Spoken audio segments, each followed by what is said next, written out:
আছে চচ্চড়ি, ঝাল করবো শুকনো শুকনো করে। এটা ছোট্ট ছোট্ট কাচকি মাছ ধুয়ে বেঁচে রেখেছি, পেঁয়াজ, ধনেপাতা, টমেটো, আর এটার মধ্যে আদা, জিরে, কাঁচা লঙ্কা বাটা আছে।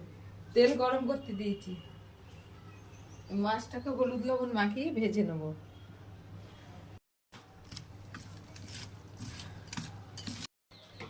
ভেজে তুলে নেবো মাছ, মাছগুলো তুলে দিচ্ছি ছেঁকে। মাছগুলো ভাজা হয়ে গেছে, মাছ ভাজার তেলে একটা শুকনো লঙ্কা দিলাম, এগুলো একটু ভেজে নেবো লাল করে।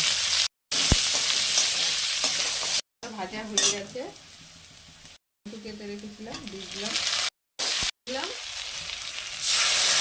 আদা, জিরে, কাঁচা লঙ্কা, লবণ দিলাম, সামান্য একটু চিনি দিলাম, এটা দিয়ে জল দিয়ে দিলাম। জিরের গন্ধটা, মশলা গন্ধটা চলে যাবে, তারপরে একটু জল দেবো।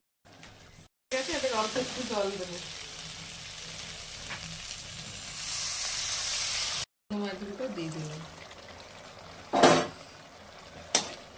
নামানোর আগে একটু ধনেপাতা দিয়ে নামিয়ে নেবো।